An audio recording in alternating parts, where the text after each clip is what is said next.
Ses hautes toitures marquent le paysage bourguignon. Ses solides murs montrent toute sa puissance.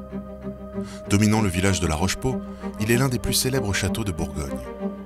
Et pourtant, plongé dans un profond sommeil depuis 2018 et l'arrestation de son propriétaire sur fond de malversation financière, le château n'est aujourd'hui plus que l'ombre de lui-même. Revenons sur l'histoire de ce haut lieu de Côte d'Or.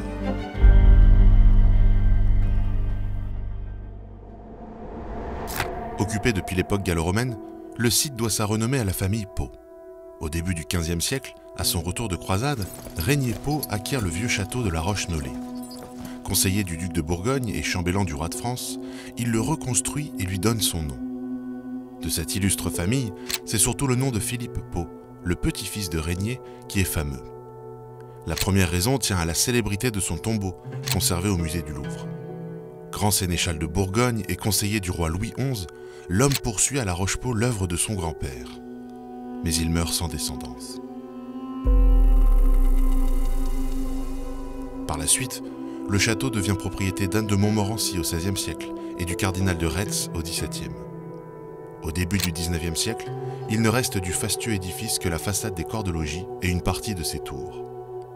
En 1830, Alexandre Dumas, de passage sur la route de la Suisse, le décrit comme n'étant plus que ruine, tristesse et solitude. Mais la génération romantique s'y réintéresse peu à peu, se plaisant à raviver le souvenir d'un passé médiéval glorieux. Le château doit véritablement son salut à la famille Carnot. Rachetée par Cécile Carnot, épouse du président Sadi, la bâtisse fait l'objet à partir de 1894 d'une longue restauration sur plus de 25 ans sous la houlette du fils du couple, un militaire féru d'histoire locale, particulièrement de celle des grandes heures du duché de Bourgogne, le capitaine bientôt colonel Lazare Hippolyte Sadi Carnot. Ce dernier va faire appel à l'architecte des monuments historiques de Dijon, Charles Suisse. Débute un chantier titanesque comme le XIXe siècle sait en faire.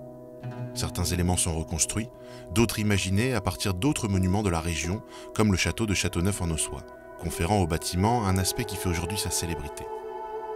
Le sculpteur Xavier Chanowski réalise des sculptures imitant les créations bourguignonnes du XVe siècle.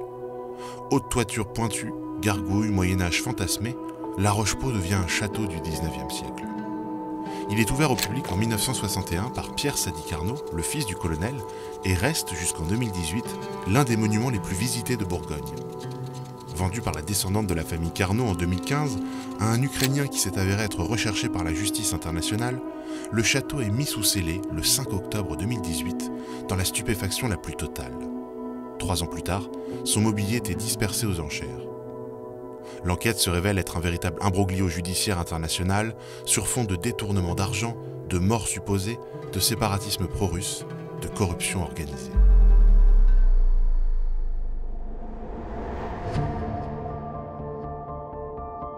Pendant ce temps, le château de La Rochepot se détériore, comme une boucle dans son histoire.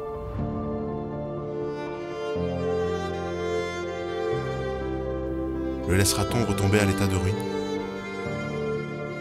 Nul doute que le vénérable édifice renaîtra quoi qu'il arrive, comme la vaillante sentinelle bourguignonne qu'il a toujours été.